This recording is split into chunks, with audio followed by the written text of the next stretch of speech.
guys, how you doing? Get over on your own side of the road. Right, I seem to be doing quite a lot of video responses lately. This one's my main man, my brother from another mother in Nebraska, US of A. And he was talking about accidents and about how they're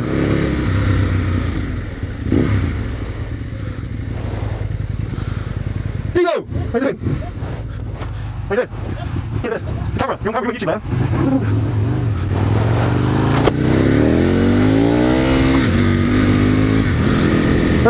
Where was I? huskerzGBR, brother from another mother, Nebraska, US of A.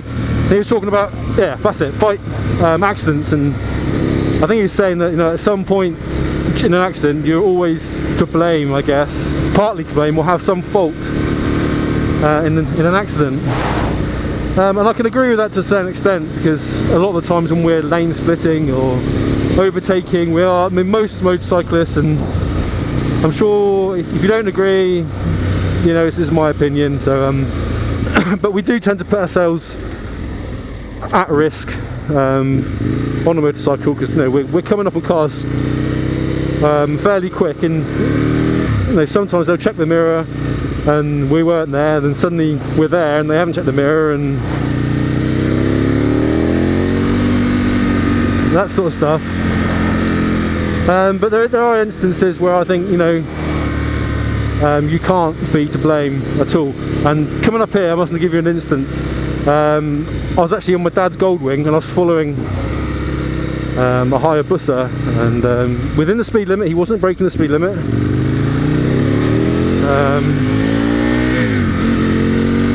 Just riding it up. Normally he wasn't pushing it. He had all the gear on, unfortunately. And I don't think where it is. Up here, there's a little lane on the left. Where is it? And the next little bit is straight. So he's doing this speed. I was just behind him. You can just see that's where that sign is. And literally, as he got level, here, a sheep jumped out of the hedge right in front of him, and he hit the sheep before the sheep hit the floor, and it happened that quick. There's nothing he could have done about it. From the sheep hitting it, he was feet away from it. He couldn't avoid it. He couldn't do a swerve. He couldn't. There's nothing. I was behind him. Nothing he could have done about it. There's no way you could expect a sheep to jump out of a hedge right in front of you. I mean, the bike was destroyed. It went end over end down the road. He slid on his ass. Well, he went over the bars. The bike followed him. And he I pulled over in the lay-by, and he stood up and he did the old touch his chest, touch his legs, and it's like, I can't believe it, I'm in one piece. And he had all the gear, the full levers on, but the bike was destroyed. The sheep was in two bits. Fortunately, the police turned up. I went around kicking all the crap out of the road into the side of the hedge, dragged his bike down. And to be fair, you didn't really notice the difference, because Hayabusas are pretty ugly anyway. I'm just kidding, people who ride Hayabusas. I'm not a Hayabusa fan. I can appreciate what they do, I just don't like the look. Just kidding. So if you ride Hayabusas, take no notice of me. I'm just kidding. But yeah, the guy was fine. The actual farmer turned up, admitted liability, because the fence was down in the field, and yeah, the farmer's insurance, liability insurance, covered the damages. So he was lucky. He was lucky not to get hurt.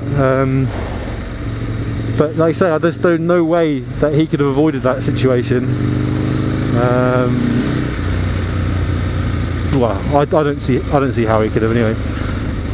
And there is another situation. I'm going to show you. I'm going to take a ride over there now and show you take you to the place. It's one of my favourite roads in Torbay, Torquay to Sheldon. The only problem is there's too many cars on it, and they always get in the way, and it spoils the good times. Spoilsings. Yeah, but I mean, the other, just changing the subject slightly, this is where I think lane splitting helps, because when you're at a red light, you're not, basically not, unless obviously there's no one in front of you and you stop, then you're at the front. But obviously if you're on a bike, you can go cut down through the middle, and if a car does tend to come up behind, you're not actually in the firing line, if you like. You're out of the way, you're 2 or 3 cars further up, and if a car does hit beside, because you're by the cars, you stand a good chance of coming out of it without getting hurt.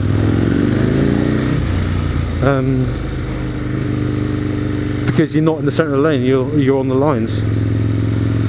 So that's why I think lane splitting is good. I don't always necessarily agree with how they do it in California, splitting at sort of 70-80 mile an hour through on highways or motorways, whatever you guys want to call them. I mean, over here you'll tend to see that we'll split, but we tend not to split unless, you know, if on high speed you won't see any bikes cutting through or splitting through traffic. You'll only see it when, you know, we're doing sort of 10-20 mile an hour more, I guess, than the cars in front.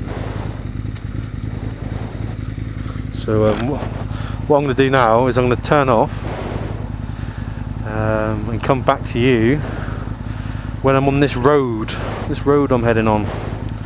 Alright, so bye. I'm back, just for a short one. This is where you'll see us tend to split. You know, traffic's moving slow, just getting through the lanes. But coming up here in a minute, there's a dual carriageway. Yeah, and you won't see us. You won't tend to see us split on the dual carriageway unless cars are doing less than sort of 40, 50 mile an hour. So most of the people over here just pull over and let you pass.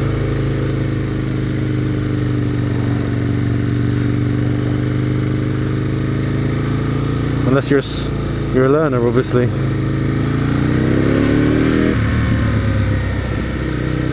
But because they can't hear him. Loud pipes.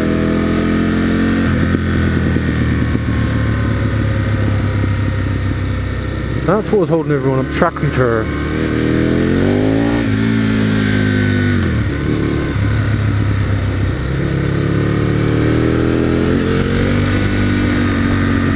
The other thing we're not supposed to do is undertake.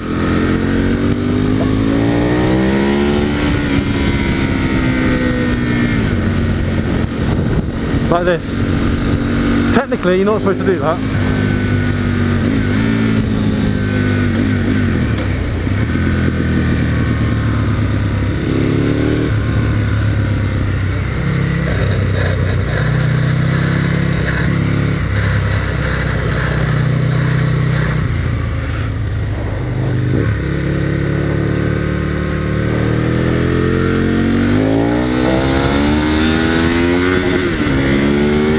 Right, so this is the other place where a friend of mine had an accident.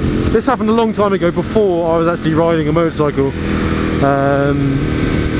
But he's a good friend, I trust him and what he says, and I've had it happen to me, so it's very easily happened. He used to ride a cruiser, so he wouldn't be going fast, you know, compared to sports bikes. But this road here, see, it's very windy, very twisty, and basically he was, I can't remember which corner it was. It was one of these left-handers. I think he was coming the other way. But basically what happened, so he was going around this corner, and the car the other way decided that he wanted to use the other side of the road, so wasn't paying attention, and went halfway across the other side of the road. and because they were both sort of doing 30-40 mile an hour, maybe, I guess 20-30, but obviously the approach speed is both speeds added up. So if they're both doing 20, that's 40 mile an hour. And when you go around a corner, and then suddenly, birdie view. Yeah, if you come around a corner and then suddenly he's on the wrong side of the road, yeah, you got little or no reaction time, and you can only, you can't tiptoe around every corner expecting there a car to be on the road. He was at fault. He was his insurance paid up. Luckily, no one got hurt. Just a couple of broken ribs. So yeah, he got hurt, but nothing major. But like again, wearing all the gear, so he was all right. But you got to be. You can't take blame for all circumstances. But I do agree with you that a lot of the time we're putting ourselves at risk by riding slightly quicker than anybody else. Splitting through traffic.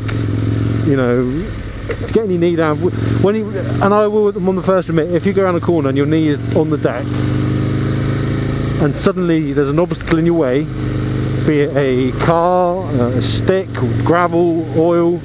When you're that far over, you're pretty much committed. Unless you can see it far enough in advance where you can stand the bike up and go around it, you are committed to it. And like you say, if for any reason I have my knee down, I go around the corner and I come off because there's some gravel on the road, it's my fault, because I was leant over and I was putting myself in that situation, and I completely agree with what he's saying. But there are there's circumstances where you cannot expect something to happen, and it does. A sheep jumping out of a hedge. I mean, what are the chances of that happening? I don't know if you saw it. I think it was F-Man Nottingham, one of his instructors, was riding, and a branch fell out of the tree and hit him, and he kept the bike upright. But there's no way you'd expect a branch to fall off a tree and hit you. I mean, there are circumstances which are out of control, act of God, if you wish, like something like that. And you can't plan, and there's no amount of planning you can do which would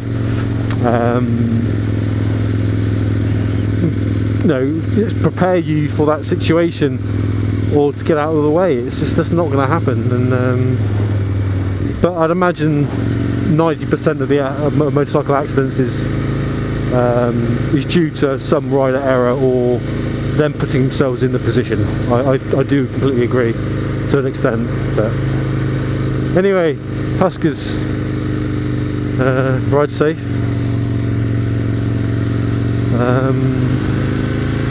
Keep up the good work, as always you do.